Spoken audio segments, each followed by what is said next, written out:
At 10 to 8 on the morning of the 21st of December, 1910, 4 days before Christmas, in a town where the presents were already bought and hidden in the backs of wardrobes and under stairs, around 900 men and boys stepped into the cages at a Lancashire colliery and were lowered into the dark. It was the last working morning before the holiday. The wage they earned that week would buy the Christmas dinner, the small toys, the orange in the toe of a stocking. It was the most ordinary thing in the world.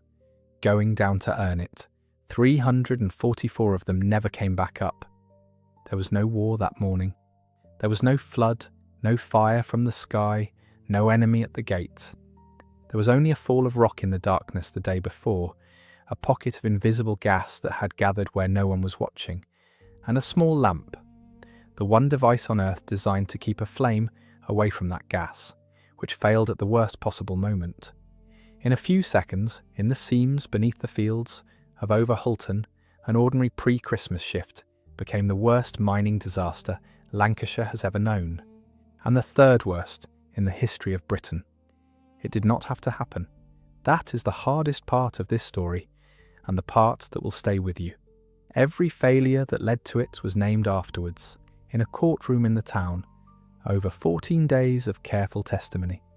The missing safety check, the gas that was not properly tracked, the cutting machines that threw fine dust into air that should have been left still.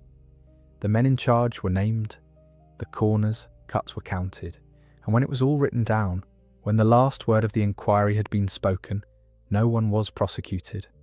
No one was fined. No one was punished at all. What that town lost in a single morning would shape how Britain kept its miners alive for a century afterwards. The rule you now take for granted, the simple idea that a place must be made safe before a single worker is sent into it, was written in part in the silence of a Lancashire town that buried its men through Christmas week. This is how it happened, and who it happened to, and why it never should have. Before we go down into that morning, one small thing. If you find yourself moved by the people in this story, the ones who went down and the ones who waited at the top of the shaft, the kindest thing you can do is stay with them to the end and let their names be said aloud. To understand what was lost, you have to understand the place, because the place and the pit were very nearly the same thing.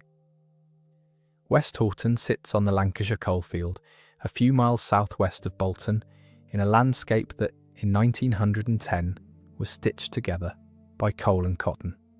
Around it lay a scatter of smaller villages and hamlets with names that would soon be spoken in every newspaper in the country: Checkerbent, Wingates, Daisy Hill, Hindley. These were pit and mill communities, the kind of place where the working day was measured by the sound of a whistle and the movement of men towards the shaft in the grey before dawn. The land above ground was ordinary farmland and terraced streets. The wealth was all beneath it. The heart of that district was the Hulton Colliery Company, a set of pits owned by the Hulton family, whose name was on the land and whose collieries were the economic engine of the whole area. When the pits worked, the town worked. The wage a man earned in the seams paid the rent on the terraced house, bought the bread and the boots, and kept the family a small distance from the workhouse. When the pit prospered, so did the shopkeeper, the publican, the chapel, the school. The whole delicate web of ordinary life in Westhoughton hung, in the end, on what came up out of the ground. The people who lived that life were working-class mining families, and their households were built around the pit in a way that is hard to fully imagine now. It was not one man from each home who went underground. It was often several, a father and his sons, brothers together, cousins and neighbours who walked to the shaft along the same street each morning and rode down in the same cage. Coal mining was a family trade, passed from father to son as surely as a surname. Boys went underground young, some of them barely more than children, and now and then a boy went down for the very first time on a morning like any other, nervous and proud, earning his first few coins. That single fact that whole families worked the same pit is the thing that turned what happened here from a tragedy into something closer to the wiping out of a community. When the disaster came, it did not take one man from a street and leave the rest. It took the father and both his sons from one house, and the brothers from the house next door, and the young lad from the house after that. It emptied streets. It left widows sitting in rows in the same chapel, and children who had lost not only a father, but uncles and older brothers in the same hour. To lose a man to the pit was a known grief in a mining town. To lose most of the men of a neighbourhood in a single morning was something else entirely. Among the hundreds who worked those seams, a few names have come down to us clearly, and they are worth holding on to, because the numbers in this story are so large that they can go numb, and the only cure for that is a name and a face. One of them was a boy called Joseph Staveley, known as Joe. He was around 16 years old, and by the accounts that survive, he was near the very start of his working life underground, on or close to his first day at the pit. Picture that for a moment, without any of the horror attached to it yet. A lad of 16, walking to the colliery in the dark 4 days before Christmas, at the beginning of the working life that every man in his family had lived before him, with the holiday ahead and a wage to bring home. He is the thread to hold, because against every probability, Joe Staveley would live to tell what happened, and it is partly through his words that we can stand in that morning at all. There was Miriam Tildersley, whose name belongs to a different kind of story, the story of what a disaster like this costs when the bill is finally counted. In her household, as in so many others, the pit was the family trade, and more than one of her men went down together. Keep her in mind. Her grief, when it comes, is the truest measure of this day. There was Alfred Joseph Tong, the general manager of the colliery, the man responsible for its running, and when the worst came, the man who would lead the effort to reach the trapped. And there were the others whose names surface in the record: William Davenport, William Turton, fountain buyers, John Sharples, ordinary men, most of them, doing ordinary work. By the end of this, you will know why each of them is remembered. That was the world. A town built on coal, families bound to a single shaft, boys going down young, a holiday 4 days off.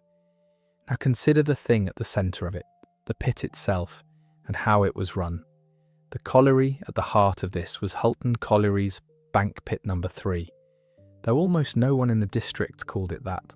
To the men who worked it and the families who lived above it, it was the Pretoria Pit, named for the South African city that had been in the newspapers during the Boer War, a fashion of the time. The name would soon carry a weight none of them intended. Its shafts went down some 300 yards into the earth, into workings known as the yard and plodder mines, and it was there, in those seams, that the danger lived. Coal seams are not all alike. Some are quiet. Others give off fire damp, the miners' old name for methane, a gas that seeps out of the coal and gathers in the still air of the workings, invisible and odourless, and which, mixed with air in the wrong proportion and touched by flame, will explode. The yard and the plodder mines at the Pretoria Pit were gassy seams. They were known to give off fire damp, and the danger was understood to be worse near a geological fault that ran through the workings, a place where the earth had shifted long ago, and where gas could collect. This was not a secret. It was a known fact of the pit, part of the daily arithmetic of working it safely. To that natural hazard, the modern colliery had added one of its own. The Pretoria Pit used mechanical coal cutters, machines that tore the coal from the face far faster than a man with a pick, and in doing so threw off great quantities of fine coal dust. That dust settled on every surface of the workings, on the floor, the timbers, the ledges, a fine black powder that seemed harmless. It was not harmless. Coal dust, thrown into the air and ignited, will burn and explode as fiercely as gas, and worse, it will carry an explosion with it. A flame that starts in one small pocket of fire damp can throw dust into the air ahead of it, and that dust becomes fresh fuel, and the fire leaps forward into it, throwing up more dust, and so the thing races through miles of workings faster than a man can turn. Gas provides the spark of catastrophe. Dust provides the reach. So this was the pit. Deep, gassy, cut by fault lines where methane gathered and coated in fine explosive dust thrown off by its own machines.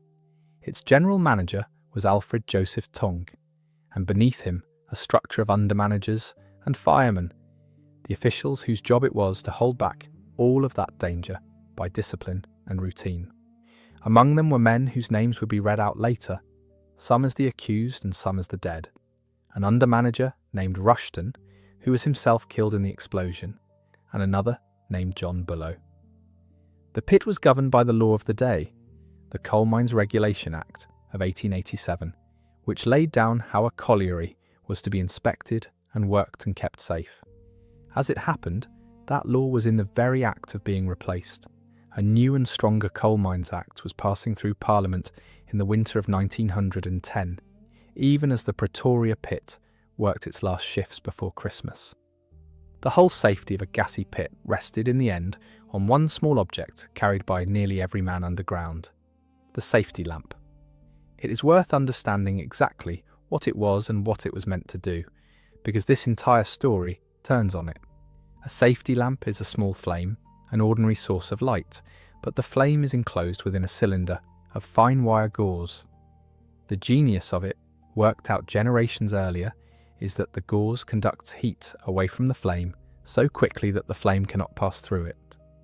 Fire damp can seep in through the mesh, and inside the lamp it will burn, causing the flame to grow tall and blue, which is precisely how the lamp warns the miner that gas is present.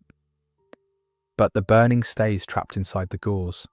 The flame cannot reach out into the gas in the open workings around it. That is the whole principle. The lamp lets a man carry light into an atmosphere that would explode if touched by an open candle, and it warns him of the danger by its own behaviour. It is one of the great life-saving inventions of the industrial age. But a safety lamp is only safe while it is intact, and while it is used honestly. If the gauze is damaged, if the lamp is knocked and dented, if it overheats, the barrier between the flame and the gas can fail. And there was a second weakness, a human one. The lamps in use at the Pretoria Pit were of a type fitted with a relighting mechanism, so that a miner whose lamp went out did not have to walk all the way back to have it relit. That convenience carried a temptation. It was said and later examined that some men underground had fashioned unauthorized keys, small homemade tools that let them open or relight their lamps where they stood, in the workings, in the gas. To open a safety lamp underground is to defeat the entire purpose of it. It is to hold a naked flame in an atmosphere that may, at any moment, be ready to burn. Hold that lamp in your mind.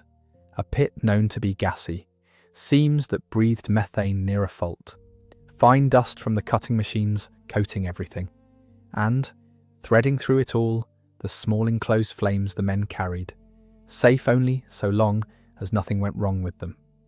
Every element of the catastrophe was already present in the ordinary working of the pit. What was needed to hold them apart was routine, discipline, and care. And in the days before Christmas, 1910, that discipline failed. The failure began, as these things so often do, with something that seemed at the time to be merely a nuisance. On the 20th of December, the day before the disaster, there was a fall of roof in the workings. The earth above a section of the seam, near one of the faces, gave way and came down. This was not in itself an extraordinary event in a coal mine. Roof falls happened. They were a known hazard, dealt with as a matter of course. But this fall was substantial, reported afterwards at something like 20 yards in extent, and it did something that mattered enormously.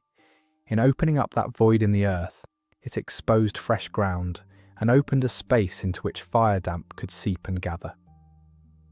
Through the night of the 20th of December, in the dark and the stillness, with no shift working that ground, gas accumulated in the void left by the fall. It gathered unchecked, unmeasured, and unswept, waiting. Here is the first of the failures that the inquiry would later name. When gas can gather like that, the law and common sense both demand a specific safeguard, a proper statutory examination of the working places by qualified firemen before the men of the next shift are allowed to enter. The fireman goes ahead into the workings with his lamp, tests for gas, reads the atmosphere, and certifies the place safe, or does not. It is the single most important routine in a gassy pit. It is the human embodiment of the rule that would later be written into law across the whole country, that a place must be made safe before workers are sent into it. On the morning of the 21st of December, in the area affected by that roof fall, that examination was not properly carried out. The men went down and into the workings and towards the gas without the check that was meant to stand between them and it. That was not the only crack in the routine. The inquiry would find that the reporting within the pit, the flow of information from the under-managers up to the manager, was inadequate. The men closest to the danger were not passing what they knew clearly enough up the chain to the men who ran the colliery. Knowledge that might have stopped the shift, or cleared the gas, or held the men back from that ground, did not travel as it should have. And there was a subtler failure still, one that speaks to a whole attitude towards safety. Ventilation readings, the measurements of how air was moving through the pit and where gas was being found, were being taken, but they were being recorded without noting where they had been taken. A reading of gas means very little if you do not know the exact spot it came from. Without the location, you cannot track which parts of the pit are turning dangerous, cannot see a pattern building, cannot say with confidence, this face is safe and that one is not. It is the difference between watching a threat and merely glancing at it. The gassy places were not being reliably tracked because the very records that should have tracked them had been stripped of the one detail that gave them meaning. Layer these together and you begin to see not a single villain, but a system that had grown slack against a danger it had lived with too long. The seams were gassy and everyone knew it. That very familiarity was the problem. When a hazard is present every single day and does not kill you, the mind adjusts. The extraordinary precaution becomes the ordinary routine, and the ordinary routine begins, quietly, to slip. The examination is rushed or skipped because it has been done 1,000 times and found nothing. The reading is taken, but not carefully logged, because logging it carefully has never yet seemed to matter. The cutting machine keeps running in conditions where perhaps it should have stopped, because stopping it costs coal and money, and nothing has gone wrong yet. Each small easing is reasonable on its own.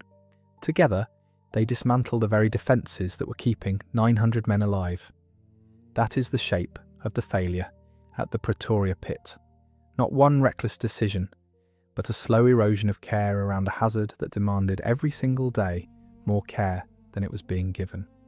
And into that eroded system came the roof fall of the 20th of December, breathing gas into the dark, and the morning shift of the 21st, walking towards it with their lamps. The warnings were not exotic. They did not require foresight or genius to read. The pit was known to be gassy near the fault. A fresh and substantial roof fall had occurred the day before. In ground the men would be working. The statutory examination existed precisely for mornings like this one. Everything that was needed to prevent what happened was already known, already required, already written down in the law of the land. What was missing was not knowledge, it was the disciplined carrying out of what everyone already knew. The law of 1887 asked for the check. The check was the wall between the men and the gas. On that morning, the wall was not there. And so we come to the ordinary day, which is the hardest part to write, because everyone in it is still alive, and none of them know.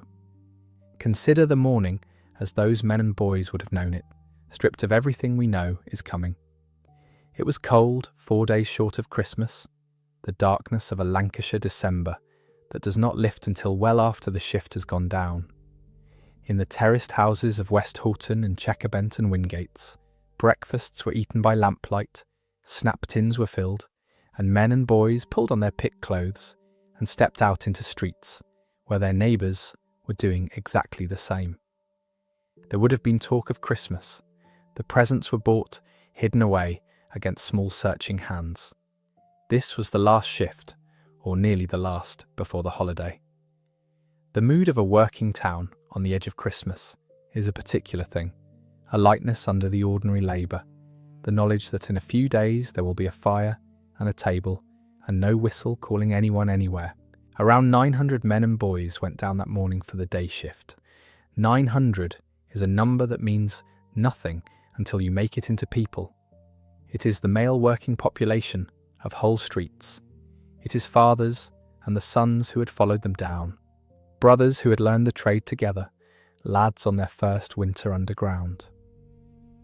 Among them, somewhere in that descending crowd, was Joe Staveley, 16, near the very start of it all. And among them were the men of the Tealsley household, and 100 households like it, several from one family riding down together in the cage, as they had done 1,000 mornings before, as ordinary to them as walking to work. They rode the cages down 300 yards into the earth and dispersed into the workings, into the yard and the plodder mines, along the roadways to the faces where the coal was cut. Their lamps made small pools of light in a darkness more complete than anything on the surface. The cutting machines would have started their work. The day would have settled into its rhythm, the rhythm that had kept this town fed for generations. It was, for perhaps 2 hours, a completely ordinary morning at the Pretoria Pit. At around 10 minutes to 8, it ended. An explosion tore through the workings. It began in the area of the North Plodder and Yard mines, where the gas from the previous day's fall had gathered, and where a lamp somewhere in that atmosphere failed to hold its flame, apart from the gas. What happened next happened in seconds. The fire damp ignited. The blast threw the settled coal dust up off every surface into the air, and the dust caught, and the fire raced forward through the workings. Feeding on the dust, it threw up ahead of itself, carrying the explosion far beyond the small pocket where it began. This is the terrible efficiency of a coal dust explosion.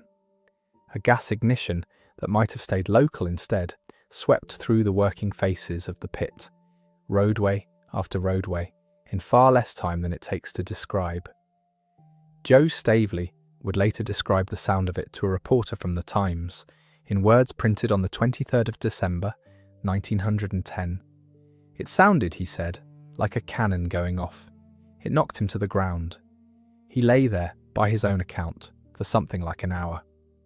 Those few plain words are almost the only voice we have from inside the explosion itself, and their very ordinariness is what makes them land.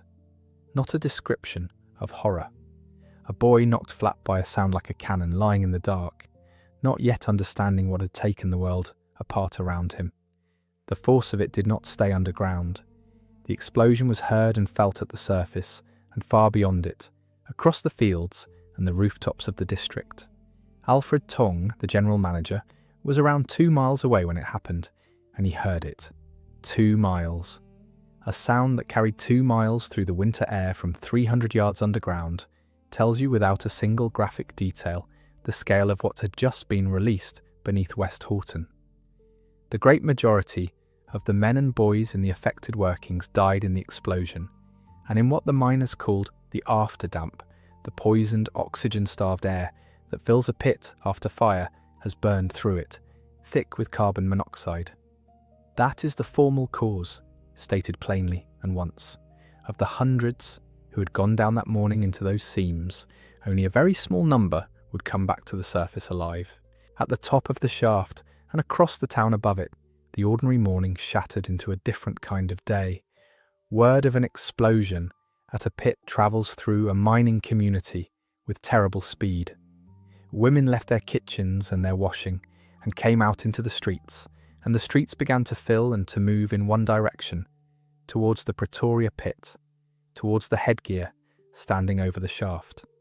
They gathered at the pit bank, wives and mothers and children, and the men of other shifts, and they stood and they waited, in the cold, 4 days before Christmas, for news of who was below and whether they lived. Alfred Tong covered those 2 miles fast. He reached the pit within about 20 minutes of hearing the blast, and he took charge of the rescue. What faced him and the men who went down with him was as dangerous as anything in mining. The workings were full of afterdamp. There were fires burning underground. There were fresh falls of roof where the explosion had shaken the earth. To descend into that, deliberately, in the hours after an explosion, knowing the gas was still there and the fires still burning, is an act of courage that the word barely covers. The rescuers went down, again and again, into the dark and the poison, searching the roadways and the faces for anyone who might still be breathing. Now and then, in those first hours, they found one.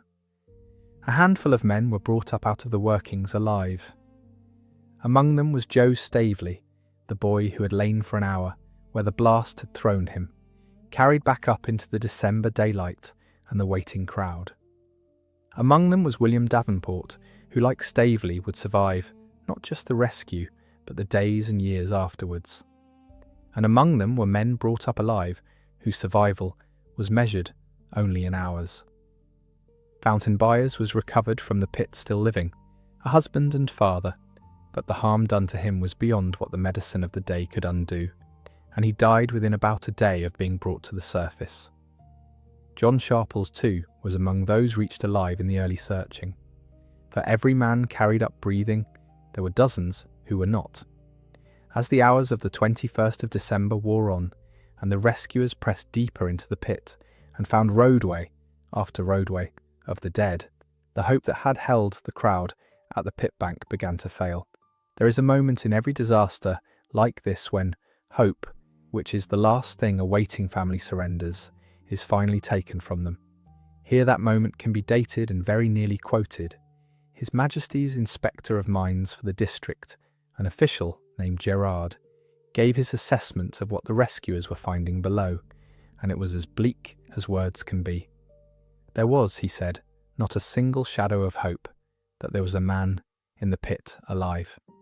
Consider what those words did as they moved through the crowd at the pit bank and out into the streets of Westhoughton and into house after house. Not a single shadow of hope. For the wife waiting for her husband and her sons, for the mother waiting for her boy, that sentence closed the door. What had been all morning a desperate uncertainty became a certain and enormous grief, and it did not fall on one family or 10. It fell on the whole district at once. The work of the pit now became the work of recovery. Over the days that followed, the bodies of the men and boys were brought up out of the workings, a slow and dangerous labour carried out by exhausted rescuers in a pit that was still perilous.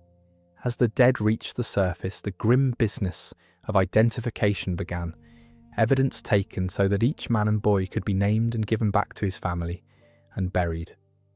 And here the calendar turned the disaster into something almost unbearable in its timing, because the days over which Westhoughton recovered and identified and buried its dead were the days of Christmas week. While the rest of Britain moved towards the holiday, hung the decorations, prepared the Christmas dinner, this one Lancashire town was holding funerals. Whole streets went into mourning together. In Checkerbent and in Wingates, families that had lost several men buried them side by side. The chapels and the churches of the district filled and emptied and filled again with grief. Fountain Byers, brought up alive only to die of his injuries, was buried on Christmas Day itself, at Wingates, leaving a wife and child. Imagine the sound of a town like that at Christmas. Not celebration, but the tolling of bells for the dead, the slow processions in the cold, the graves opened one after another in the short December light. And here, at the lowest point of the whole story, is where the true cost is counted, in a single household. In the Tildesley family, the pit had taken not one man, but the heart of the family entire. Miriam Tildesley lost, in that one morning, her husband and 4 of her sons, and 2 of her brothers. 7 men from one woman's family, gone between one breath and the next, 300 yards underground. 4 days before Christmas. There is no way to make that number larger by describing it, and no need to. 7. A husband, 4 sons, 2 brothers. It is said that Miriam Tildesley herself did not long survive that loss, and that she died less than 3 years afterwards. Whatever the doctors wrote as the cause, the town knew what had taken her. A grief of that size does not let a person go. The dead of the Pretoria Pit numbered 344. That is the figure that has come down through the years as the firm and accepted one, though the counting of it tells its own quiet story. 343 were killed in the explosion and its immediate aftermath, in the workings and the afterdamp. To them is added one more, a man named William Turton, who did not die in the blast but in the fighting of the fire it left behind. A death in the effort to master the disaster rather than in the disaster itself. And so the toll became 344. Some accounts, counting an early death in hospital as well, put it at 345, and a few give 343. The difference is a single life at the edges of an enormous loss, and the fact that it is hard to be certain of the exact number is itself a measure of the scale. 344 is the number Westhoughton keeps. It made the Pretoria Pit the worst mining disaster in the history of Lancashire, and the third worst that Britain has ever suffered, behind only Sengenid in South Wales 3 years later, and the Oaks in Yorkshire in 1866. When the dead were buried and the pit made safe, the country did what the country did after such a disaster. It held an inquiry, two in fact running alongside each other, the coroner's inquest to determine how these men had died, and a formal government investigation into the causes, mandated under the very Coal Mines Regulation Act, whose safeguards had failed. The inquest opened on the 24th of January 1911 at Carnegie Hall in Westhoughton, in the town itself, among the bereaved. It was heard before the coroner, Samuel Forster Butcher, and a jury of local men, and it did not rush. It sat for 21 sittings across 14 days, a long and careful examination of everything that had led to that morning. Alongside it ran the government inquiry, conducted by one of the most senior figures in British mining, R.A.S. Redmayne, His Majesty's Chief Inspector of Mines, whose official report would be issued later that year as a command paper, numbered 5,692, the primary and most authoritative account of what had happened 300 yards under Over Hulton. Witness by witness, the inquiry assembled the picture. It traced the roof fall of the 20th of December, and the gas that had gathered in the void it opened, unchecked through the night. It established the mechanism of the disaster as far as it could be established. Fire damp accumulated from that fall, ignited, and then the explosion propagated by the coal dust that lay throughout the workings. On the mechanism, the finding was firm. On the exact source of the ignition, the inquiry was careful, and its caution matters. The jury did not claim to know beyond doubt which lamp, in which hands, at which spot, had let its flame reach the gas. What they concluded was that the ignition had come, in their own guarded words, probably from a defective or overheated safety lamp. Probably. It is a small word carrying a great deal of honesty. The device meant above all else to keep flame from gas was, in the judgment of the inquiry, most likely the very thing that had brought the two together, but the men who wrote that finding would not pretend to a certainty the evidence did not give them. Around that central conclusion, the inquiry laid out the failures, and this is the part of the story that turns from tragedy towards something harder to forgive. It found that there had been no proper statutory examination by qualified firemen before the morning shift entered the affected workings, the very check that stood between the men and the gas.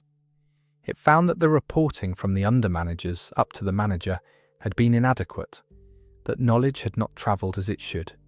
It found that ventilation readings had been taken without recording where they were taken, so that the gassy places could not be reliably tracked. It found that coal cutting had continued in gassy conditions, throwing off the dust that turned a local ignition into a pit-wide catastrophe, and it examined the practice of the safety lamps themselves, the relighting mechanisms, and the unauthorised keys that some men had fashioned to open their lamps underground. Read that list again and understand what it is. It is not a list of freak events or unforeseeable acts of nature. It is a list of ordinary safety routines that were meant to be carried out and were not carried out properly, or of practices that were meant to be prevented and were not prevented. Every single item on it was known, was required, was within the power of the colliery and its officials to control. The inquiry did not discover some hidden flaw that no one could have anticipated. It discovered that the things everyone already knew to do had not been done. And now the part of this story that ought to be impossible, and is not. Having named every failure, having laid out in 14 days of testimony exactly how 344 men and boys came to die, the inquiry produced no punishment. No one was prosecuted, no one was fined, no individual was singled out and held responsible. The disaster was treated in the end as a catastrophic accident that had occurred within the accepted practices of the day, as though the accepted practices were not themselves the thing on trial. The company continued. The men who had run the pit, those who had survived it, were not made to answer for it in any court. The failures were counted, and then the ledger was closed with nothing on the other side. It would be a distortion to call this a cover-up, and this story does not need one to be damning. There was no great conspiracy to hide the truth. The truth, on the contrary, was set out plainly and at length, published under the authority of the Chief Inspector of Mines, entered into the public record for anyone to read. That is what makes it so hard. The failures were not concealed. They were examined, understood, written down, and then simply not answered for. A precisely diagnosed, thoroughly documented, entirely preventable failure produced a great deal of knowledge and not 1 ounce of accountability. The town that had buried its men through Christmas week was told, in effect, how they had died and why it need not have happened, and then told that no one would be held to account for any of it. The deeper failure, the one beneath the individual lapses, was a failure of the whole system by which Britain worked its dangerous pits. The seams were gassy, the machines threw dust, the lamps could be defeated, the inspections could be rushed and the records stripped of meaning, and nothing in the structure of the industry compelled otherwise, until the day it killed hundreds. The routines had not kept pace with the hazards. The law of 1887, for all its good intentions, had left too much to the discipline of men working under the pressure of coal and cost and discipline over years of a danger that mostly held its breath, had frayed. The Pretoria Pit did not fail because it was uniquely wicked or uniquely careless. It failed because it was an ordinary colliery, worked in the ordinary way of its time, and the ordinary way of its time was not safe enough. That is the more frightening conclusion because it means the disaster was not an aberration. It was the ordinary practice of the industry, meeting the wrong morning. But if the inquiry produced no justice for the dead of the Pretoria Pit, it was not without consequence. And here at last, the story turns towards the thing that was purchased with those 344 lives, whether anyone intended to purchase it or not. The winter of 1910 and the year that followed sat at the centre of a run of catastrophes in the British coalfields, and the country's lawmakers were, at that very moment, rewriting the law of the mines. A new Coal Mines Act was passing through Parliament, and it became law in 1911, the year of the inquest, shaped by the accumulated horror of disasters exactly like this one. It was one of the great pieces of safety legislation of the age, and it reached directly into every failure the Pretoria Pit had exposed. It laid down stronger duties on the ventilation of mines so that the movement of air through the workings, the very thing that keeps gas from gathering, became a more rigorous and better enforced obligation. It tightened the standards for safety lamps, the construction and the handling of the devices whose failure had lit the Pretoria Pit, so that the barrier between flame and gas would be harder to defeat and harder to tamper with. It addressed the deadly coal dust directly, driving forward the practice of suppressing it, of damping the workings and treating the dust so that it could not carry an explosion through miles of roadway as it had done under Over Hulton. It demanded more systematic inspection, the disciplined and recorded examination of the working places that had been so fatally neglected. Each of those provisions can be read as an answer to a specific line in the inquiry's list of failures. The gas that gathered unchecked, the lamp that failed, the dust that spread the fire, the inspection that was not properly made. What the men of the Pretoria Pit died without, the law now required for those who came after them. There was one more provision, and it may be the one that saved the most lives in the decades that followed. The disasters of this era, the Pretoria Pit among them, drove the creation of organised, trained mine rescue. Before the response to an explosion depended, as it had here, on the courage of the pit's own men going down unprotected into gas and fire, as Alfred Tonge and his rescuers had done, improvising against a danger they were not equipped to face. After, the coalfields built central mine rescue stations, permanent bases where trained rescue brigades were kept ready, drilled, and provided with breathing apparatus that let them go where the afterdamp would otherwise have turned them back. The spread of those rescue stations across the British coalfields in these years is, in part, a monument to the pits where the rescuers had gone down with nothing but their own lungs and their own nerve. What had been raw courage became trained capacity. The next time a pit exploded, and there would be next times, the men who went down to it were no longer defenceless. That is the reach of the Pretoria Pit into the world beyond it, and it does not stop at the boundaries of the coal industry. The principle that ran through those reforms, the idea that a place must be surveyed and made safe before a worker is sent into it, that lethal dust and gas must be actively controlled and not merely endured, that inspection must be systematic and honest, is now so woven into the ordinary expectation of working life that it has become invisible. The scaffolding checked before the builder climbs it, the air tested before anyone enters the confined space, the hazard assessed and controlled before, not after, the shift begins. These are not natural facts of the world. They were fought for, and they were paid for, in disasters like this one, in the silence of towns that buried their men, and were told no one was to blame. The rule the modern worker relies on without ever thinking of it was written, in part, in the workings under Westhoughton. But the reach of the disaster into the future was not only a matter of law and rescue stations. It was also, for the families left behind, a matter of survival in the plainest sense. 344 men and boys had gone into the pit as the earners of their households, and their deaths left widows and children and dependent parents without the wage that had kept them. In the aftermath, a relief fund was raised for them, and it was a vast one for its day, reaching something in the order of £145,000, an enormous sum in 1910, gathered from public subscription and donation to support those the disaster had left behind.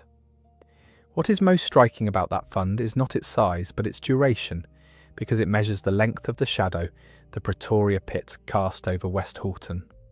The fund did not pay out for a year, or for 10. It supported the widows and the dependents of the disaster for decades, across 2 world wars and into the second half of the century. Its last recipient, a man named John Baxter, lived on and drew from it until his death in January of 1973, and the fund itself was not finally wound up until 1975. 65 years. From 4 days before Christmas, 1910, to the middle of the 1970s, there was someone still living in the direct financial aftermath of that single morning. Someone for whom the explosion was not history, but the reason for the check that came. A disaster is often thought of as a thing that happens in an instant. This one went on in the lives it had broken for the better part of a human lifetime, and the town did not forget. It has never forgotten. Even in the year of the disaster itself, a memorial was raised in Westhoughton Cemetery over the graves of the many victims buried there, a monument that still stands and is now itself a listed structure, protected for what it holds and what it marks. Around those graves, the community had gathered in the terrible Christmas week of 1910, and to that ground it has returned year after year ever since. The remembering did not fade with the generation that had lived it. If anything, as the pit itself vanished, the memory grew more deliberate. The colliery is long gone now. The headgear that stood over the shaft, the machinery, the industry that had defined the district, all of it has been swept away by the years, and where the Pretoria Pit once worked, there is no working pit to see. What stands in its place is not industry, but memory, made solid. 100 years after the men went down, the town marked the centenary, and it did so not with a plaque alone, but with a figure in bronze. The sculptor Jane Robbins was commissioned to create a memorial, and on the 19th of December, 2010, close to the site of the disaster, near the ground of the old number 4 shaft, that bronze was unveiled, almost exactly a century to the day after the explosion, and in the same short dark days before Christmas in which the original loss had fallen. To stand a new memorial on that anniversary in that season was to close a circle that the town had kept open for 100 years.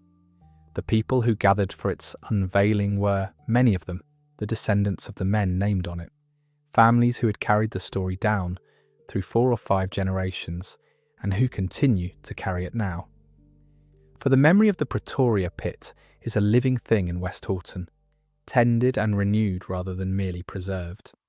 The disaster has been genealogically traced and documented with unusual care, the victims named one by family researchers, so that the 344 are not an anonymous total, but a roll of individuals, each with a household and a street and a place in someone's family tree. Annual memorial services continue in the town, gatherings that return each year to the same grief and the same names, refusing to let the passage of time dissolve them. The community treats the ground and the memory as something close to sacred, and it guards them as such. The story reached even the stage. The disaster was made into a play, Sleep, Comrade Sleep, performed in the town in 2005 and again in 2010, a piece of theatre through which a later generation could stand for an evening in the world of the men who went down. That a community should choose to tell its own worst day back to itself, in its own hall, is not morbidness, it is the opposite. It is a refusal to let those men become a mere statistic in a national list of mining disasters, a determination to keep them as people, with voices and names and families, in the place where they lived and worked and died. And it is in the surviving voices that the disaster stays most human of all. Because 2 of the men who went down into the Pretoria Pit on that December morning came back up and lived. Joe Staveley, the boy of 16, who was near his first day underground, who was knocked flat by a sound like a cannon and lay in the dark for the better part of an hour, was carried out alive, and he lived on to carry the memory of that morning in a way the 344 never could. William Davenport too survived not just the rescue, but the long years afterward. 2 men out of the hundreds in the worst hit workings to hold the whole of it in living memory. Everything we can still hear of what it was like inside that morning, we hear in part because a 16-year-old boy, on nearly his first shift, happened to be among the few the pit gave back. The bronze that Jane Robbins made does not show the disaster. It does not show fire or fall or the moment of the blast. It holds instead the human weight of it, the figures of the pit and those who waited for them, cast so that a passerby a century removed might stop and understand that this was about people and not about coal. That choice tells you how Westhoughton has decided to remember, not through the spectacle of the catastrophe, but through the ordinary humanity of the men it took. A memorial can dwell on the manner of a death, or it can insist on the value of a life, and the town chose, again and again, over its listed monument of 1910 and its annual services and its centenary bronze, to insist on the lives. That insistence has become, in the years since, a kind of quiet labour carried out by ordinary people. The family researchers who have traced the 344, working through parish records and census returns and the old newspaper columns, have given each name back its household. They have established who lived on which street, which men were fathers and which were sons, which households lost one, and which, like Miriam Tildesley's, lost almost everyone. This is unglamorous, patient work, done for no reward beyond the restoration of a name to its place, and it is perhaps the truest memorial of all, because it treats each of the dead as worth the trouble of being known. The number 344 is a fact of history. The names behind it are a responsibility the town has never set down. And so, the ground near the old shafts, where the industry has vanished and the pit is only a memory, has become a place people come to on purpose. They come on the anniversary in December, in the cold and the early dark that is so like the dark of that morning. They come as descendants, tracing a line back through the generations to a man who went down 4 days before Christmas and did not come up. They come simply as neighbours in a town that has decided this is part of what it is. Where the whistle once set the rhythm of every working day, there is now a stillness, and in that stillness the names are read, and the men of the Pretoria Pit are for another year remembered. There is a particular cruelty and a particular tenderness in the season the disaster chose. December is the month of gathering, of families drawing in towards warmth and light, of the year's one guaranteed reunion, around a table. For Westhoughton, that month will always carry a second meaning underneath the first. Every Christmas that the town has kept since 1910 has been kept in the knowledge of the Christmas that was taken, the presents that stayed hidden and unopened, the dinners laid for men who did not come home to eat them. The holiday and the grief are bound together here in a way they are nowhere else, and the town has not tried to separate them. It has learned instead to hold both at once, to light the tree and to remember the dark, and to understand that the tenderness of the season and the weight of the loss are not opposites, but the same feeling, turned to face two different directions. That is why the anniversary falls where it does in the heart of the town's year, not at some neutral date chosen for convenience, but in the very days when the loss is felt most sharply against the joy that surrounds it. When the names are read in the December cold, they are read by people who are, in the same week, wrapping presents for their own children, and who know exactly what it was that the families of 1810 lost, because they can feel the shape of it in their own arms. The distance of a century closes in that moment. The men of the Pretoria Pit stop being a chapter in the history of mining and become, once more, fathers and sons who did not make it home for Christmas, held in the memory of a town that has refused, across 100 years and more, to let a single one of them be forgotten. What endures in the end is smaller and larger than any monument. It is the record itself, the plain fact of the thing, kept safe from forgetting. Somewhere the command paper still sits, 5,692, the Chief Inspector's account of exactly how 344 men and boys came to die under a Lancashire field, every failure set down in the careful language of an official report that outlived everyone it described. Somewhere the columns of the Times of the 23rd of December, 1910, still carry the voice of a 16-year-old boy describing a sound like a cannon. The parish registers still hold the burials of Christmas week. The Relief Fund's long ledger, running from 1910 to 1975, still records the decades over which the disaster went on paying its debt to the widows and the children it had made. None of it has been lost. A town saw to that. And the value of keeping it is not sentiment. It is that a preventable death, once forgotten, becomes permission for the next one. The whole meaning of naming the failures, of building the rescue stations, of writing the safeguards into law, of reading the names each December, is that the men of the Pretoria Pit should not have died for nothing, and that the lesson, bought at so great a price, should not have to be bought again. Every failure that led to that morning was ordinary. That is the warning the record carries forward. Catastrophe is very rarely the work of monsters. It is far more often the slow, reasonable, unremarkable easing of care around a danger that has not yet killed anyone, until the morning it does.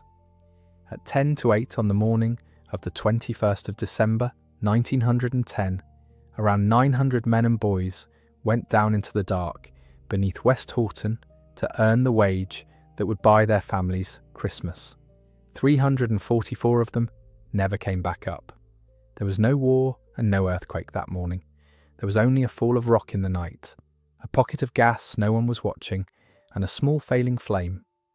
Every reason it happened was named, and no one was ever made to answer for a single one of them. But a boy of 16, on nearly his first day underground, was carried back into the December light and lived and remembered. And a town buried its men through Christmas week and decided that it would go on saying their names for as long as it stood. They were not soldiers or heroes or figures from some distant age. They were fathers and sons and brothers who kissed someone goodbye in the cold and walked to work 4 days before Christmas. The rules that guard the men and women who go to work now, the simple demand that a place be made safe before a life is risked in it, were written in the silence they left behind. Remember them not for how they died, but for the ordinary morning they were owed and never got.